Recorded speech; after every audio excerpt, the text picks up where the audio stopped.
Twin lions, carved from solid stone, guard an entrance to a city that no longer exists. Their faces have worn soft over 3,000 years, but their posture hasn't changed.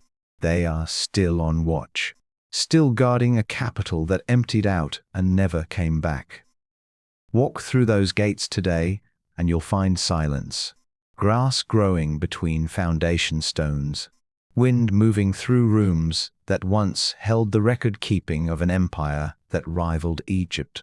No rubble, a siege, no mass graves, no burned skeletons in the streets. Just an entire civilization that appears to have stood up, walked away, and left the door open behind it. For 500 years, the people who built this place ruled a stretch of the ancient world few empires ever controlled. They fought Egypt to a standstill in the largest chariot battle ever recorded. They signed the oldest surviving peace treaty in human history. Their kings corresponded as equals with pharaohs, addressing them not as subjects, but as brothers. Then, within the space of one human lifetime, it was over. The ending. There's no final scroll that says, "Here is how it happened." The empire simply stops appearing in the records, mid-sentence almost. And for nearly 3,000 years afterward, almost no one on earth remembered its name. This is the story of the Hittites, and the deeper you dig into how they disappeared, the less it looks like a single event, and the more it looks like a warning. To understand how something this large could vanish this fast, you have to understand what they built first. Around 1650 BCE, in the highlands of what is now central Turkey, a warrior king named Hattusa established his capital at a place called Hattusa. The land, easy. Anatolia's plateau is rocky, cold in winter, and dry for much of the year, not the fertile river valley that raised Egypt or Babylon. But what the land lacked in generosity, the Hittites made up for in organization. They built roads through mountain passes that connected distant provinces. They developed one of the first systematic legal codes in the ancient world, one that, unusually for its time, often replaced execution with fines and restitution. They mastered ironworking technology before almost anyone else on earth, guarding the secret so closely that other kingdoms had to beg for it in royal letters that still survive today. And they went to war with the only power could match them. In 1274 BCE, the Hittite Mu'tali II met the army of Ramesses II of Egypt at a city called Kadesh on the banks of the Orontes River. Thousands of chariots collided in what remains, to this day, the largest chariot battle ever fought. Both sides, victory. Both sides were lying at least a little. But here's the detail almost no one expects. The war didn't end in conquest.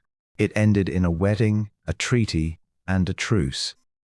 16 years after Kadesh, the Hittites and the Egyptians signed a peace agreement, the earliest surviving peace treaty in human history.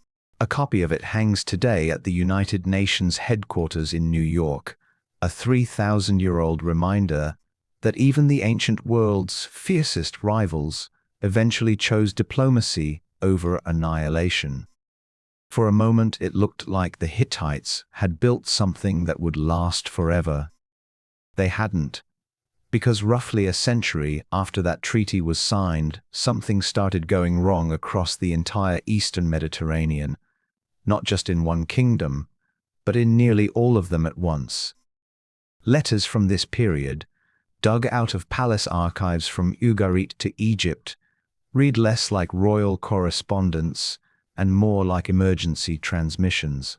A king writes to a neighboring ruler, begging for ships of grain, warning that his people are starving. A commander writes home that enemy ships have been sighted off the coast, an enemy no one can quite identify, only that they arrive by sea and leave devastation behind them. Historians call them the Sea Peoples. Nobody to this day agrees on exactly who they were. At the same time, tree ring records and lake sediment cores from across the region point to something else happening in the background, a prolonged, brutal drought, not a single bad harvest, decades of them. And here is the detail that changes everything about how we understand this collapse. The Hittite heartland, unlike Egypt with its Nile, had never been fully self-sufficient in grain. For generations, the empire had relied on a network of trade and tribute, grain shipped in from vassal territories, particularly from the North Syrian coast, to keep the capital fed. It was an efficient system right up until every part of that network started failing simultaneously. Drought hit the granaries.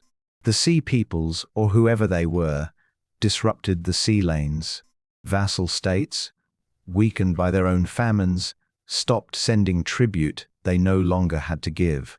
And the Hittite king, the most powerful ruler in the region, found himself writing increasingly desperate letters to Egypt and to Ugarit, asking, then begging, for emergency shipments of grain to keep his own capital from starving.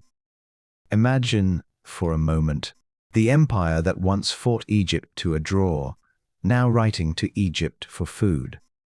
One surviving letter from a Hittite official reads, almost like a countdown, urgency rising with each line, warning that if the grain doesn't arrive, it will mean life or death for the population.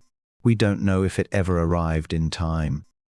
Because at roughly the same moment, Ugarit, a wealthy coastal city and one of the Hittites' key trading partners, sent its own final message into the historical record.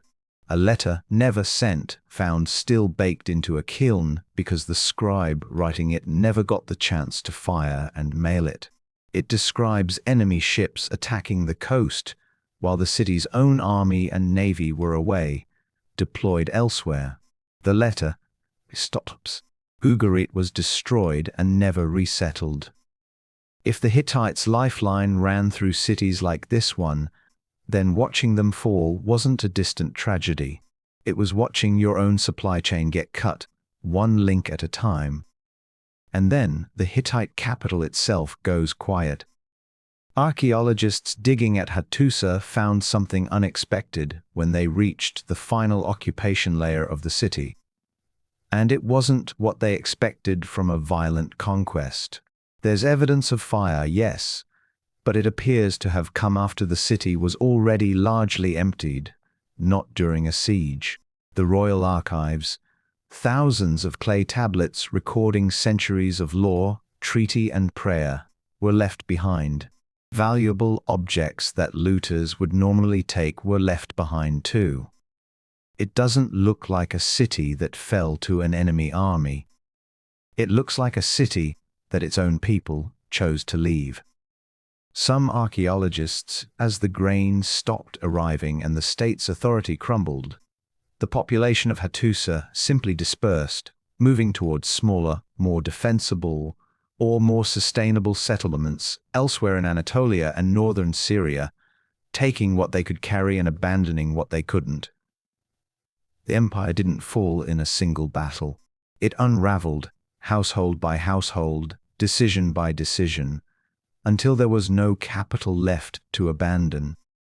The last Hittite king we have solid record of is a man named Suppiluliuma II.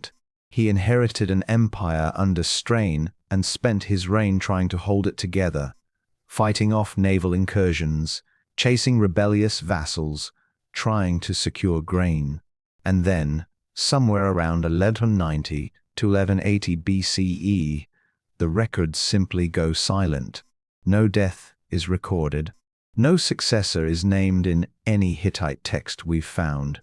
He is, as far as the written record is concerned, the king who reigned right up until his empire stopped writing anything down at all. Here's the part that should genuinely unsettle you. The Hittites weren't the only ones. In that same narrow window of decades, Mycenaean Greece collapsed. The great trading city of Ugarit was destroyed. Egypt survived, but severely weakened, having repelled the Sea Peoples at enormous cost. Palace after palace, archive after archive, across a region stretching from Greece to the Levant, goes dark in almost exactly the same generation. Historians now call this the Bronze Age collapse, and it remains one of the most significant, least understood catastrophes in ancient history. Not one war, not one invasion, a cascade, climate stress, failed harvests, broken trade routes, mass migration, and the failure of political systems that had never been tested by that many crises at once. The Hittites had built something remarkable. 5 centuries of law, diplomacy, and military power, a peace treaty that still hangs on a wall at the United Nations today. But that entire structure depended on supply lines and alliances holding steady. When the climate turned and the trade routes broke, all at the same time, there was no version of Hittite strength that could compensate for an empire that could no longer feed itself. For centuries after, the region around Hattusa was inhabited people who had no memory of who built the ruins around them. Later civilizations, the Assyrians, the Greeks, barely mention the Hittites at all. It was until the late 19th century that archaeologists, digging the sand of central Anatolia, began to realize that the empire mentioned briefly in the Bible and referenced obliquely in a handful of Egyptian records, had once been one of the most powerful states on earth, and that its capital, its language, its law code, and its archive of 40,000 clay tablets had been sitting in the ground the entire time, waiting to be read again. So walk back through those lion gates one more time. The stone is still there. The silence is still there. What isn't there anymore is the empire that built it. 500 years of law and diplomacy and iron and peace treaties, gone in the time it takes one generation to grow old. It wasn't an army that ended the Hittites. It was the quiet failure of everything they depended on, all at once. Grain, alliances, trade, climate, each one holding up the other, until none of them could.